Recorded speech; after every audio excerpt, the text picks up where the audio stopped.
Elizabeth here with Club Divorcee, a place where we go from broken to blessed together. And today I am here with Angela. and we have special guests. So, just in case you guys have not noticed, we are live on Facebook today for another trial. So, hopefully, it's working well for you. And hopefully, you can hear us. If not, you will still continue to see us on Spotify. And you can also hear us on Apple. And we now have it uploaded on YouTube. So, if you don't subscribe or follow yet, please do so. And today, we actually have a special guest. Today, we have the Millers, my mom, Amy, and my dad, Steve. Welcome, guys. Thanks. It's been quite the fun half hour getting everything set up. But this is something new. And I know from your guys' experience, it's nothing different than going through blended families and divorce. And I, being 43 years old, still haven't even heard your guys' full story. So this is new to me as well. And I think you guys are an awesome inspiration to blended families. And I'd love for you guys to share your stories. Mom, you come from parents who are not divorced and had spent nearly 72 years of marriage, which was a beautiful thing. But you unfortunately went through a terrible marriage with a gentleman who fought his demons. And then you met someone and now has spent 37 years together with the man. And then, Dad, I want to hear your story, too, about you coming from a separated parents upbringing and what that was like. And also, what was it like when you met my mom and where you guys were? And how did you go from being a bachelor to all of a sudden married, father of two, and eventually a third one on the way? And what that was like, especially even battling like the custodies and everything that you had to go through with us. So I want you guys to kind of take it away and feel free just to go from the beginning. So, Mom, tell me a little bit about you and like where you were when you met your first husband and what that was like. One of 6 kids. Mom and Dad had never argued in front of us. We didn't know there was any such thing as arguing as a couple. Dad did the farming. Mom took care of the house. And for the longest time, she took all of us kids to church every Sunday, and then Dad started coming, and then that just turned their whole life around. Not to say they didn't have hard times and arguments, because I know they did. Dad used to buy my mom combines and manure spreaders for their anniversary, so I'm sure there were, words exchanged once in a while. But they, no matter what they did, it was together, and their commitment and love for each other was unwavering. And from the time of 7th grade, when he saw my mom, they were together. So I have that as my example. I was one of 6 kids, like I said, and the last 3 to be at home. So I was kind of like the middle kid. And sometimes, my older sister was busy doing things. My younger sister, we call her the baby and gets away with everything. But at that time, trying to figure out who I was, what I was doing, and wanted to go to college. And about that time, our parents on the farm had some difficult times, and that wasn't a viable option. I had been dating a guy in my sister's class in high school, off and on, and it got serious and joined the Air Force, and I thought, that's what I was supposed to do, is get married and go with him. And I think he wanted me more as somebody from home that was around all the time. My sister actually went to all the birthing classes and was there when you were born. And if it wasn't for her, I would have been alone. And that's when I started to feel like, maybe I am alone in this. And we weren't partners. It was all about him. And he had some demons in some things that he was doing wrong and didn't agree with. And it just got to the point to where it got physical. And it was time to come home. So my dad, who traipsed me all across the country to Washington, came back and traipsed me all the way back home. And, I was at home for a while trying to figure out, get a job, figure out you kids, and of course, two families and under the same roof with different methods and ideas on how to raise kids. That was a little difficult at times. But you kids also learn to play mom against grandma sometimes. When mom said no, go to grandma. So, but it was good. It was good to have you guys there. It was good to have you on the farm. It was good to have that influence and to have you kids see what a couple that loved each other was like, and to spend that time with your grandparents. That was important. Fast forward, I was bored one New Year's Eve, and my friend called me and said, "Hey, will you come over and keep me company? My husband's got this guy hanging out with him, and you can help me just kind of keep me company." Where were you living at the time? I lived in Indianapolis at the time. You were in Indy. Okay. Yeah. And so I thought, all right, I'll go keep you company. So I drove out to Greenfield and walked in the door, and somebody was there.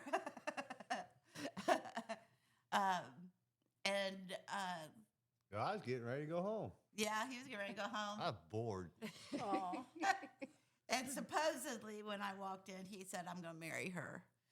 But I don't know if that was like a bet or Nope. or what. But we were married 2.5 months later, and we drove to Springfield, Tennessee, and I wouldn't talk to him the whole way down there Nope. because I thought, what am I doing? But we had just enough money to get down there, got rings, and we went in the courthouse and signed the book, and we were married behind this like 90-year-old couple in their square dance outfit. Oh. And we were married by the Reverend Davy Jones. And just So, for the record, it's really funny because Dad's name is Steve Miller. So yeah, Steve Miller was married by Davy Jones. So, and we had just enough money to stop at Shoney's on the way home, and they gave us a bear, and we got back to Indiana and stayed that night with his mom.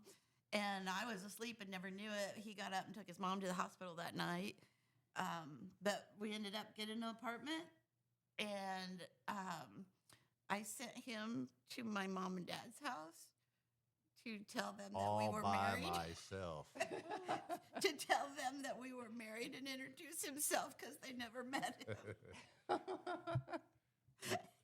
There's nothing worse than going to a farmer and saying, "I just married your daughter." I figured if he survived that, he could be okay. Oh my gosh. But yeah, so yeah, I was too afraid. And Will and I were living with them at that point still, right? Yes, you were staying with them at that time. I had some seizure issues, and I could not get them regulated at that time. So you were staying with them. Okay. And so, yeah, he went up there and introduced himself to my mom and dad as my husband. And you kids, we slowly got the medication under control. And you kids came back to stay with us. And we lived in Seymour for a while. Yeah, I remember that. Yeah. And Seymour Butts, Indiana. yeah. And then we moved back up to, the Noblesville area. But, I don't know what he would say about it, but, and we still argue about how long we've been married because we don't really She know. forgets. I do. I don't. I have to look at the paper. Marriage license. But, I always thought, back when we were having problems and stuff in my first marriage, I used to pray a lot, send me to someone that loved me. And he loves me no matter what. Nobody's perfect. And that's the one thing that I've learned as far as the issues that you have. If somebody's doing something wrong, physically, mentally, whatever, that's one thing. But I learned to understand that I am human. he's human. There's nobody else that is perfect except for the one we're going to celebrate for Christmas in a couple weeks. And I have to understand that he has things that annoy the hell out of me. I have things that annoy the hell out of him, I'm sure, but I don't know what they would be.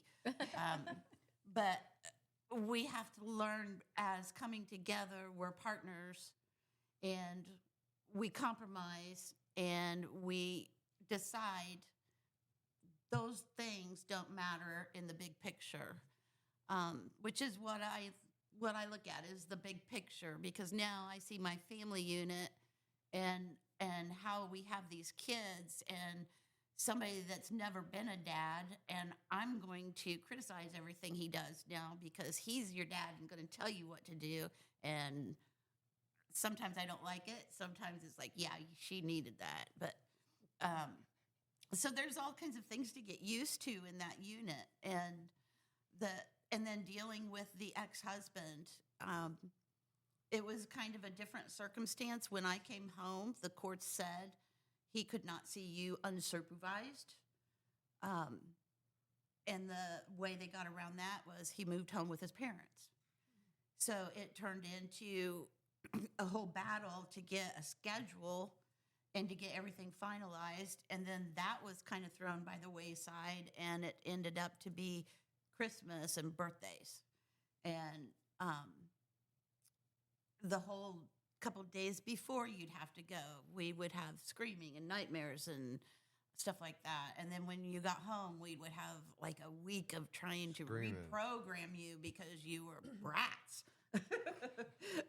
and you would be upset and you were just longing for some kind of love and attention, and the confusion and stuff like that. And then it got to be, once in a while, maybe not every birthday, maybe not every Christmas. And then, one day when we dropped them off at his house, you came out when we picked you up, and he goes, "Hey, tell Steve to adopt him. I don't want him anymore." And it's like, okay. So we get an attorney and come to find out they were friends with his attorney. It didn't work out. But we were trying to figure out what to do because we had spent all our money. We were living on next to nothing, except one day we happened to break a pop machine and all the coins came out. And that was our groceries for the week. But he was walking down the sidewalk one day and just happened into an attorney's office and said, "Hey, you can't help me, can you?" And they made him stay. And the guy ended up doing the whole thing pro bono. And you guys were adopted on Christmas Eve. You both took an oath. Last name became Miller. And that was it. You were it. You were his. He always got a kick out of it. Everybody always said, "Will looks just like you." And it's like, oh, okay. Yeah. Grows on you, I guess. But, we had that whole thing. And then as years went by, we had our family unit get on with life. And then all of a sudden in the mailbox, I'd find a newspaper clipping that had something about him in it. And it's like, who's doing this? And then there'd be a police car behind the school bus when you got home every day, and he'd be following you. And then he married for the third time, I think. And all of a sudden they wanted to see you kids. And we always felt like we had no right to deny you to see him if you wanted to see him. We did not want you to ever feel like we kept you from him. It's never fair to talk bad about the other parent to your children. No. Because that just puts a... What he did to me was between the two of us. When he started doing it to you kids and to other kids is when it became an issue, and I couldn't do it anymore. So is that when you got the courage? When I got the courage and called my mom and dad. I felt like a failure. I felt like I just totally let everybody down. I let myself down. I let my mom and dad down because I felt like, they put so much work and help into me getting there, and me standing up to them about what I was going to do, and then them backing me. I felt like I let them down. I felt like I let you kids down, because you had been through the pain. You have witnessed a lot of things, and I can't take that away from you, because that's always going to be on your heart. But what I finally was able to do, because in my mind I was like, you get married, you got to make it work no matter what. But when you start doing things wrong, then it's time to get the courage and stop it. Because I didn't want you kids growing up that way. I didn't want you growing up and doing bad things to yourself or to other people. You weren't raised that way. I wasn't raised that way. And so I left and took you with me. And we came home and started new. But when the adoption was final and he remarried, they wanted to see you kids. So it was hard. But there were even days where we drove you over there for them. You wanted to spend the night with them. You wanted to go places with them. It was new and exciting. And you were, maybe thought you would have that relationship. But just like the one I had with him, his intentions were not to have a relationship with you. It was to please his wife that he was married to at the time. And she was just using you because she wanted kids. But, that after a while, that stopped. He no longer called. I think they got divorced, and he remarried again. And his new wife had a son that he adopted. So I know that you drove up northern Indiana to see him, and maybe to make some kind of why, or if there was anything there. I think you came home brokenhearted. I don't know. You've not really talked about that. I do know that his new wife, you told me, made him get rid of all his contacts with you. Will, who is his biological son, doesn't ever want to see him or talk to him. And I hope they never run into each other. I know, right? Will is a very quiet, humbled guy, but he's also a Marine, and I don't think that it boded well for him to adopt someone else's son when he gave up his own. The other thing I think that hurt Will the most is he walked into Meyer weekly and walked right by his grandmother, who never said a word to him. Oh, really? That I did not know. Yeah, she worked at Meyer, and I don't know that she even recognized him. But I know that you ran into your grandfather, his dad, at the store, and when he saw you, he ran the other way. Yeah, he did. So, there was a lot of things that hurt. They were very self-centered. And when you got older in school, we reached out to them. Hey, she's in dance. Do you want to go see her? Go see her. She's graduating. Will's graduating. Go see them. Don't give up the precious moments that you're going to regret one day. And so we would reach out to them and let them know when you were doing things, if they wanted to come. They were your grandparents. I just can't imagine being a grandparent and not seeing my grandkids. And they would come once in a while, and then when you were done, they disappeared. I think they divorced. I think he remarried, and he's passed away now. But you know what? I, in my heart, know that I did the best thing for my kids. I got them out of a bad situation. I got myself out of a bad situation. I have a lot of scars. I have a lot of pain. So when we met and got married quickly. And no, I didn't drug her up to marry me. I was on the other side of the wall a lot, because he was being judged for everything that I'd already been through. And if you were going to say something wrong, then by gosh, I was going to go after him. So when you get married and the newness wears off and you settle down to life and you wake up with bad breath and messy hair that you won't cut, by the way, but there's a lot of things that you just have to look at and again realize this is the big picture. I'm not getting hit. I'm not being abused. I'm not being manipulated. Kids aren't put in harm's way. The kids are not in harm's way. And everything that we did and do, still do, is always with you kids and grandkids in mind.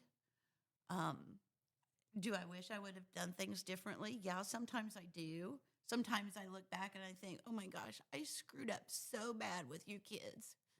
And because sometimes I see things that I did when I was thinking about myself, like I'm so busy, I'm so frustrated, and you go do this, or you get out of my way, or you're making me mad, or you're not behaving.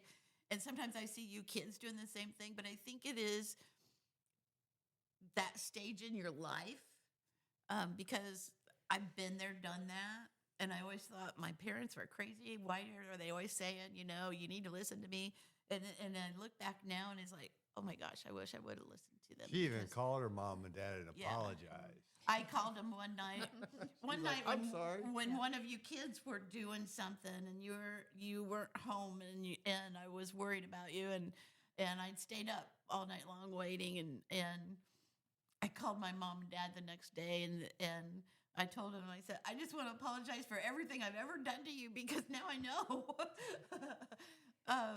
But I always thought of it too is with my mom and dad's help when I was having seizures and stuff like that. You bring up a child and it takes a village, and it took my mom and dad, and it took the church, and it took me getting right and getting with the right partner that treated you good so you could see what it is supposed to be like. There's not perfect times. Nope. No marriage is perfect. It's not. And, there are days I wish I could take him to the train station. but Is this a Yellowstone reference? I still have not seen the whole series. Oh my gosh, you gotta watch Yellowstone. I'm good.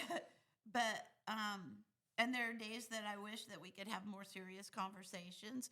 But we're partners, and we know each other's quirks, and I know what he's thinking before he says it. And now we're just old people that like to watch our kids and grandkids and talk to the news when it's on, like they can hear him, and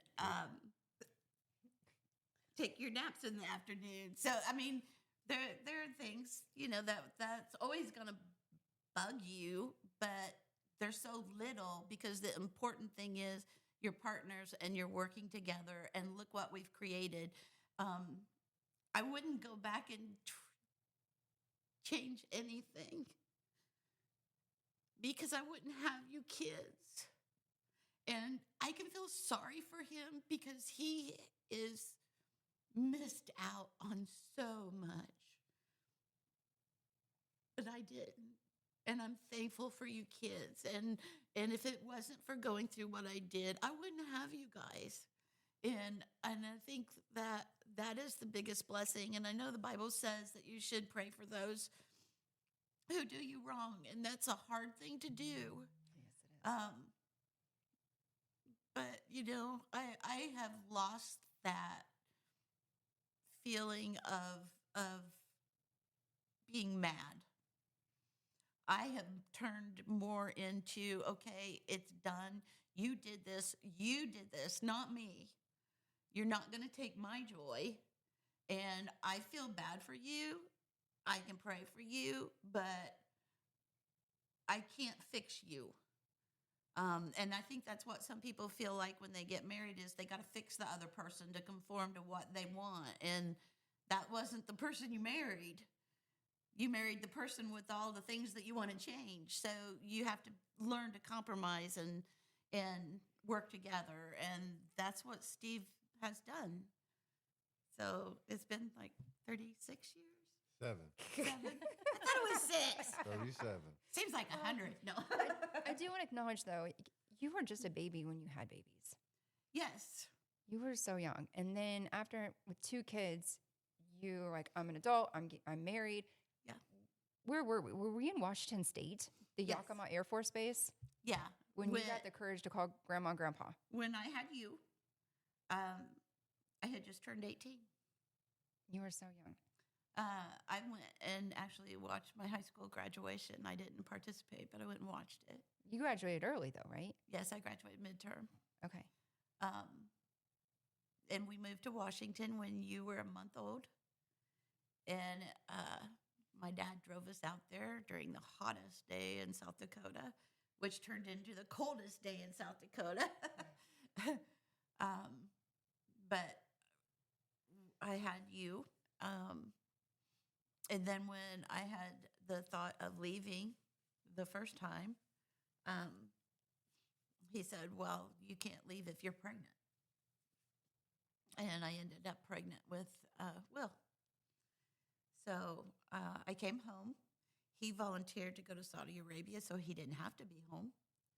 And your Aunt Kelly helped me again. Yeah. But yeah, I was a baby having babies. You were. And growing up and figuring out how to take care of you, how to budget, how to take care of a house, and how to be married. Yeah, well, I remember you saying, too, not only was he physically abusive, but he was financially abusive, right? Yeah. He would come home with, like, the newest Rolex watch. Well, we had $25 to live off of. Yeah, I didn't even get a birthday cake till, like, what year? Yeah. 7? Yeah. He was raised to be only think of himself, and only have the best for himself. Yeah. I'd get $20 or $25, and that would be our grocery money for the week, plus diapers, plus formula, or baby food. So I just remember your Christmas one year was a stuffed elephant that I got for free from the welcoming people when we moved to Washington. So that was your Christmas present. But yeah, it was tough. It was a different world. Well, it took a lot of courage. It took courage to call your parents. Yeah, It took courage to come back home. What I would do without my mom and dad. When you're growing up, you always think, oh, that's mom and dad. They'll be around forever, or don't listen to them. They're always trying to tell me what to do and always giving me advice and stuff. And oh my gosh, if I would look back right now and be able to redo things, I'd go back, but I'd still want you kids. So I wouldn't trade it, but I miss my dad. Of course. And they've been there, done that, Yeah. Just like I tell you kids, I've been there, done that. I already know what you're doing. So you came back to Indiana from all that. Yes. And then you said you started having seizures. Were you having seizures up in Washington as well? Or is it when you got home in Indiana and you started, was that like a When stress I got thing, home, you think? I think it was a stressor. Okay. The doctor just kept upping the medicine, which would put me into more of a seizure. Comatose. Yeah, comatose type thing. And they couldn't get it regulated. And they put me in like the hospital in Columbus for a week to try to figure it out. And since I was having seizures, they didn't know what to do with me. So they wanted to keep an eye on me. So they put me in the psych unit. And I was like scared to death. Sure. But they finally got it figured out, and the medicine was such a high level. And at that time, you were having seizures too. And actually, it was your dad that said, enough is enough. We're weaning you off this stuff. And The doctor was not. and I haven't had an issue since, and you haven't really had seizures since. So yeah, it was a lot of things, but that's an emotional thing, and I think looking back on it, was part of what we had been through, what Sure. you had been through, what I had been through. Will was younger, so he doesn't remember a lot like you might, but it was physical with you kids. in with me, and it was just time to end it. So, Well, it took a lot of courage. God has a better plan. Of course he does. So, And now here you are, 37 years. I still think it's 36. Are you sure it's not 36? Age 35. All right, Dad. Well, tell us about you, Mr. New Yorker. That's it.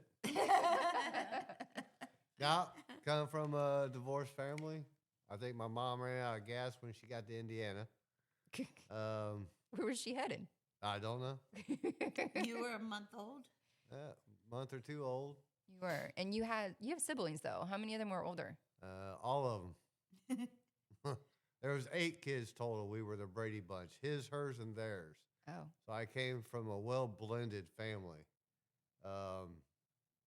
My dad, anybody can father a kid, but a lot of people can't be a dad. That's the secret. Being a dad. that's a good point.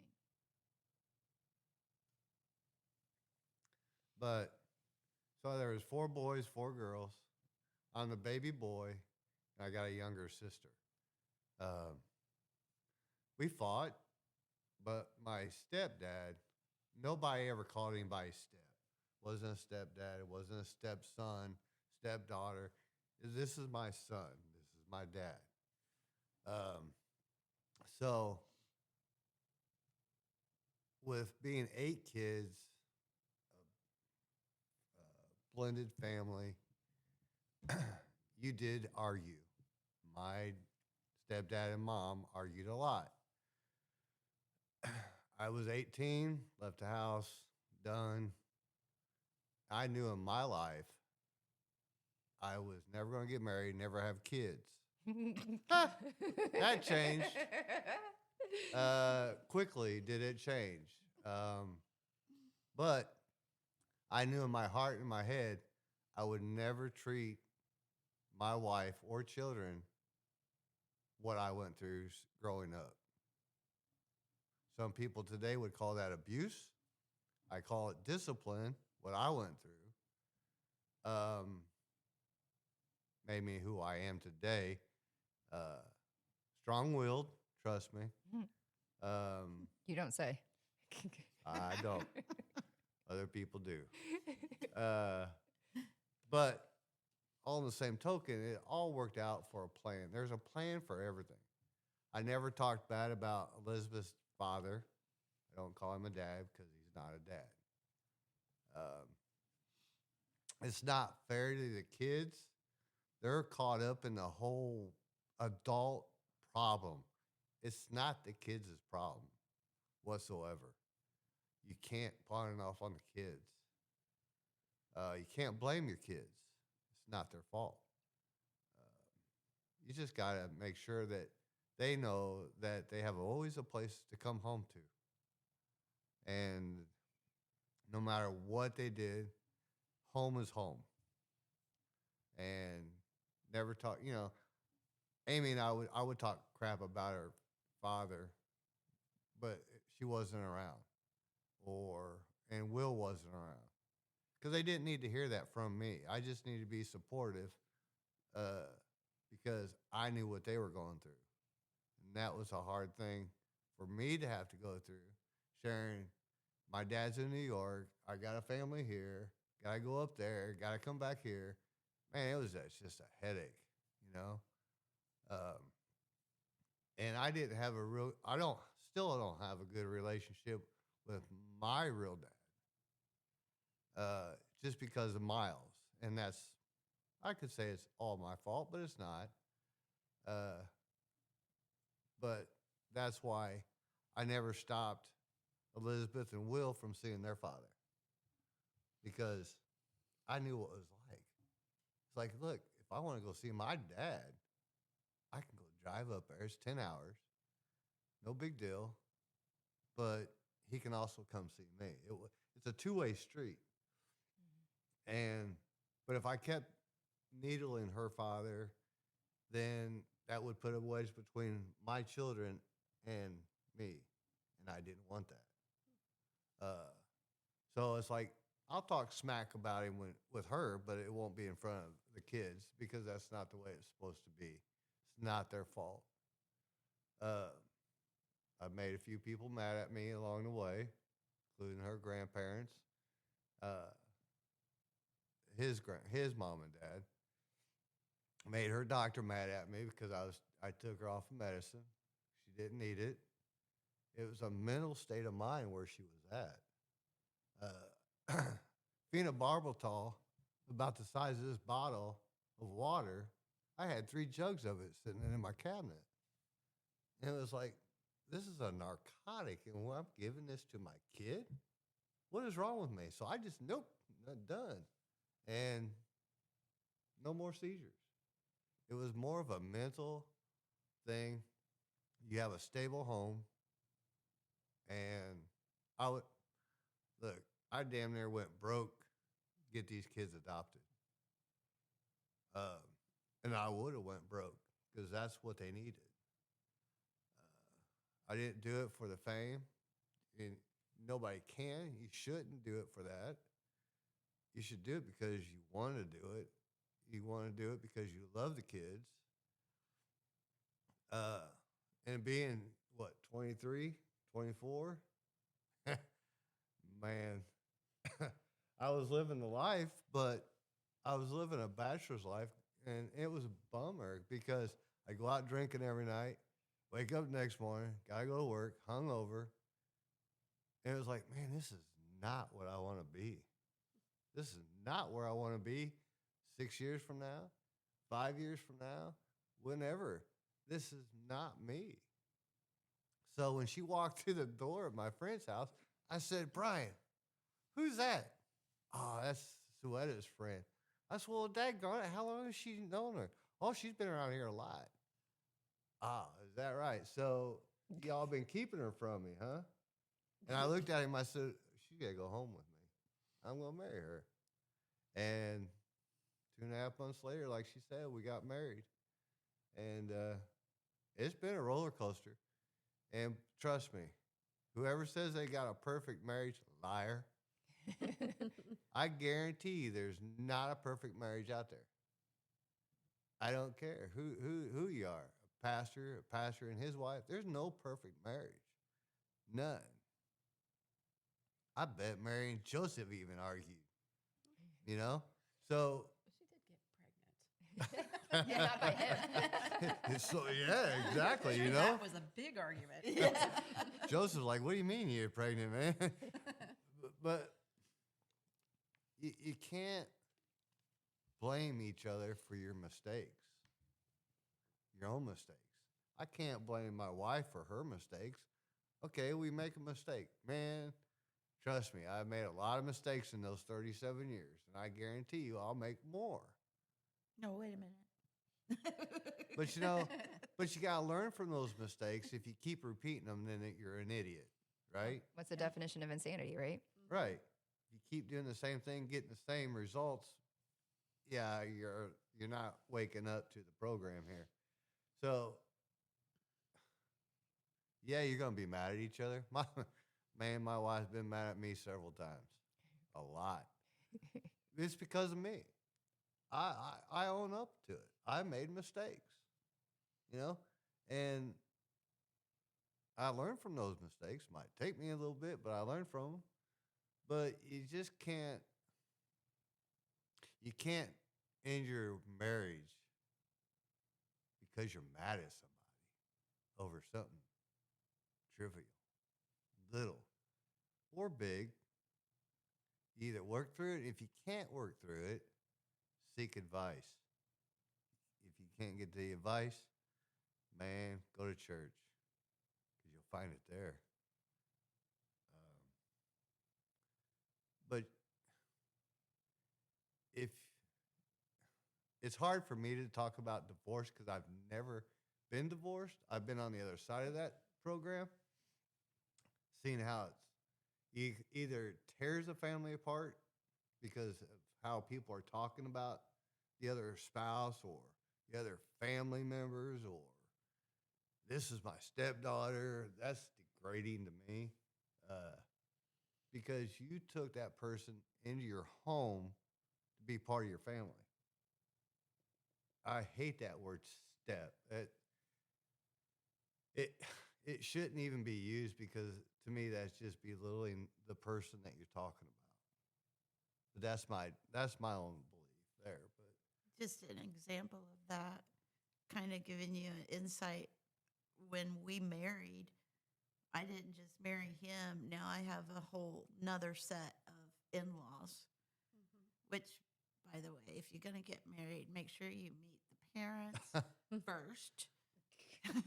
but see, like that right there. So my family, my birth family, I call it. I argued with them several times. Matter of fact, to the point where I didn't talk to them for about a month because I was being forced to choose between my family and my family. If that doesn't make sense, my family is my children and my wife. My other family is my secondary family now. You're going to come in second to my family. They couldn't accept that.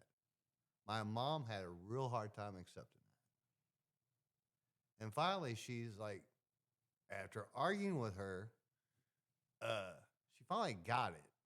And I had to explain it to her. Mom, look, I have a family now. This is my family. You had your family. You still have your family. But I have my family that I have to focus on now. You're my second priority. I can't keep doing this with you, so back off of me. Because and it's hard to do to tell your parent or your siblings, look, stop.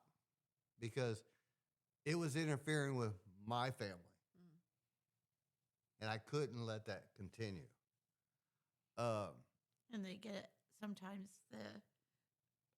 you had to take a stand when Several times. it was, brought up. We were welcomed and we were always included when they did things and they wanted us there. We always made the effort to go. But they were all broken. Every one of them. Mom and dad were divorced. Brothers and sisters were divorced. And it was, like your family tree, you always said was like the burning bush. It was just like crazy.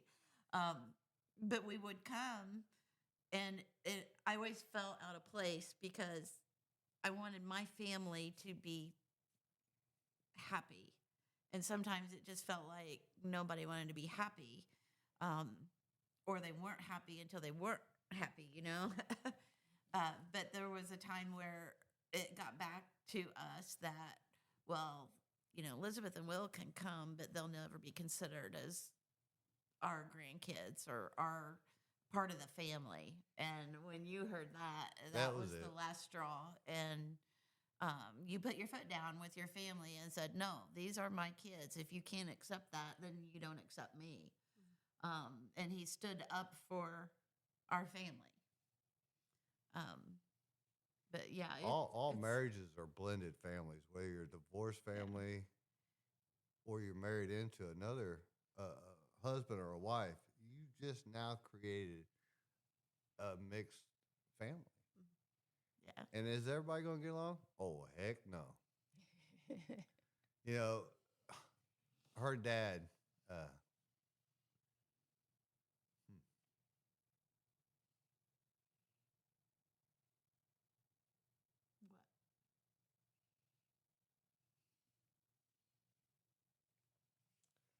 we had Father's Day, and I looked at him. I said, "Happy Father's Day, John."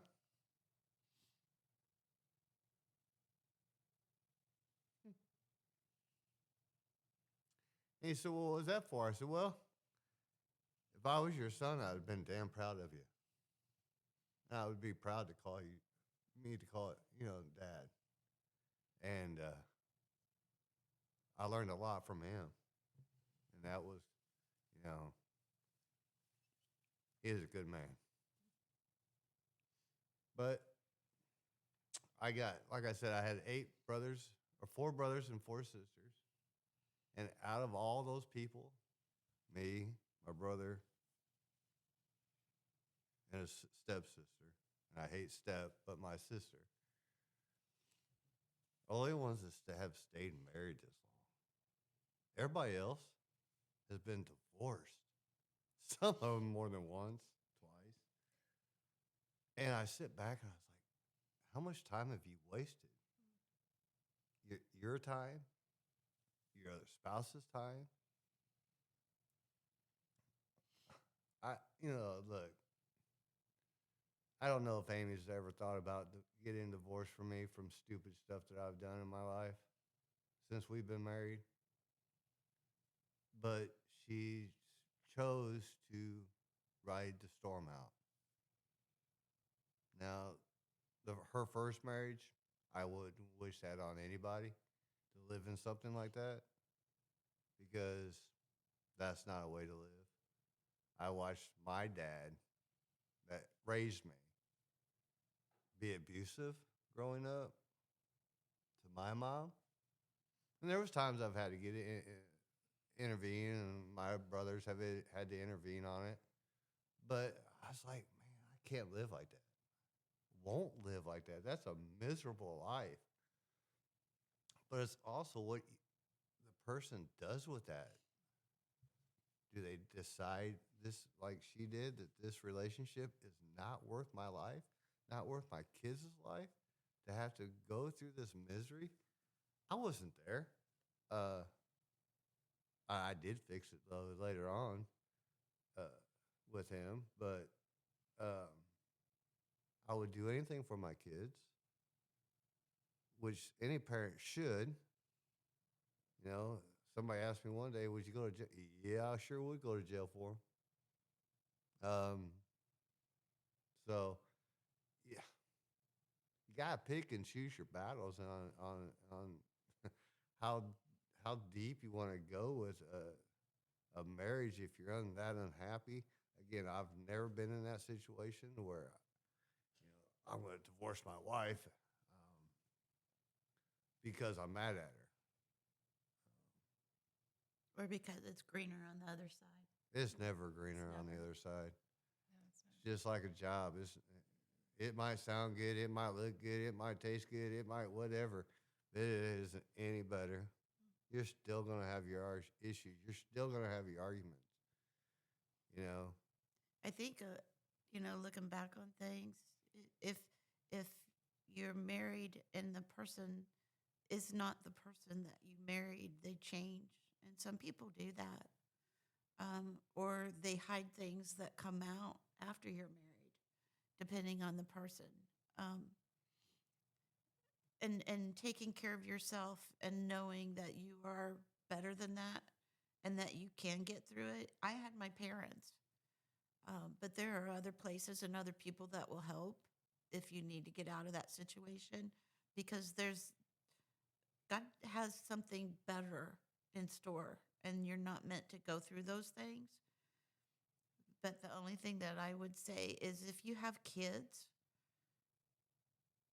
focus on them. Focus on the kids first. It's hard to get past the hate and the resentment, but in time that goes away. And if you keep your heart focused on your kids and what's best for them, I have seen parents that absolutely hate each other, but they work together for the kids' sake, which in turn brings up that child in an environment that's a lot healthier than the resentment and the stress, because that's not a way for a child to be brought up. Don't stay in a rotten marriage for the kids. You can't do that, because that destroys you even more, destroys your spouse even more, and it will literally destroy your kids. Yeah. No, I'm staying in married. I can't stand my wife. I'm doing it just for the kids. Well, why don't you leave? Because it's going to be better for the kids in the long run. It really is. Because that will allow you to meet A. So I do apologize. As we were recording our podcast and we were live here on Facebook, our power went out. And in fact, it wasn't just my house and it wasn't just the neighborhood. It had over 1,000 homes without power here for a short while. And thank God it was just a short while, because Yeah, it's a little cold outside. Um, so sorry about all that. I don't want to redo the podcast, but that's also because there was so much emotion that just happened with the recording. There was so much emotion between my parents talking and a lot that was learned. Some of that stuff I didn't even know about. So it was a pretty emotional day. But because of that, I don't want to go and redo that. You can't. So I'm doing this one real quick just to conclude our session instead of just cut clean when the power went completely out. And I'm not exactly sure what to do with this whole live thing. And I'm hoping to eventually get it on YouTube to do live, which I think would be much more efficient.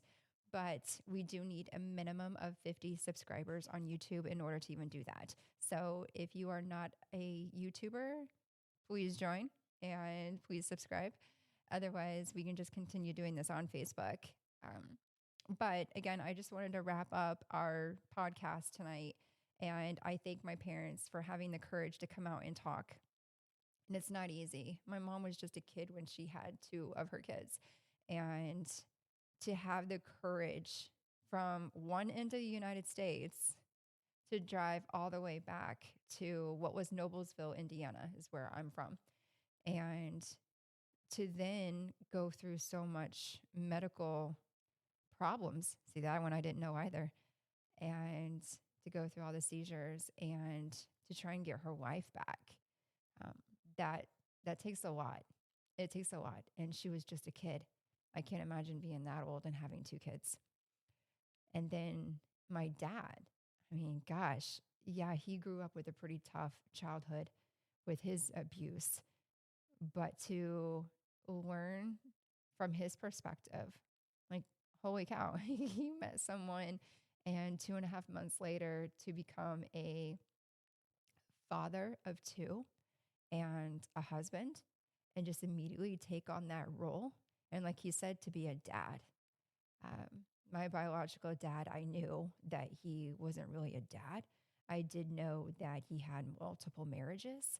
I did know that I believe it was wife number two. He wasn't really interested in the custody. And the only reason why we had to go through it was because his wife wanted to prove that she can be a mom. And that obviously didn't last long, as my mother had described.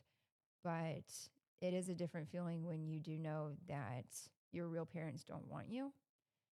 And it's it's just indescribable. Um, you had some fun moments though. Like my mom hated this, but when we did have our visit rights, we would go in his state trooper car and remember the song "Whoop There It Is." My brother and I used to beat each other in the back seat with all the equipment, and we thought it was the coolest thing because he would blare up the music and the bass of a cop car. It's like, who does that? Or how about every time we were over there, we would always watch Beavis and Butthead. Like that was kind of our thing. But those were the only good things. So we had our moments, but it wasn't exactly a dad relationship. And to have this guy who chimed in talk tonight, he is my dad. So he adopted us, and I held resentment for a long time. I was really upset. There were times I would fight with him, and I admit I was extremely stubborn, but I would say things like, "You're not my real dad. You can't tell me what to do." And now, as a parent, holy shnikes, I regret ever saying those things. And then looking back, he was my dad. So I thank him so much for coming out today. I thank them for talking. I thank them from opening up and actually teaching and sharing their story. And I hope it brings inspiration to you guys, to you stepdads out there, to you stepmoms out there. You are a parent. And like my dad says, he hates the word step because you are a parent, maybe a bonus parent, but you're still a parent. And that takes a lot of courage. It does. So kudos to you guys for going out there and doing your thing and showing love to your spouses and to kids that by blood are not yours, but in other ways they are. So thanks for joining us. And I will get this uploaded soon onto Spotify. So it'll probably be labeled podcast number 3, The Millers, and then maybe podcast number 3.5, Conclusion. I don't know. We'll figure this part out. But again, I don't want to redo it just because of how real and raw it was. But enjoy the rest of your day. I know it's Sunday. I know it's football. The Colts game's now over. So we're coming up on the 8 o'clock game soon. So enjoy the rest of your night. Thank you guys again for attending, and hope you guys enjoy. And I hope you guys learned a lot from this, and I hope you go and make it matter.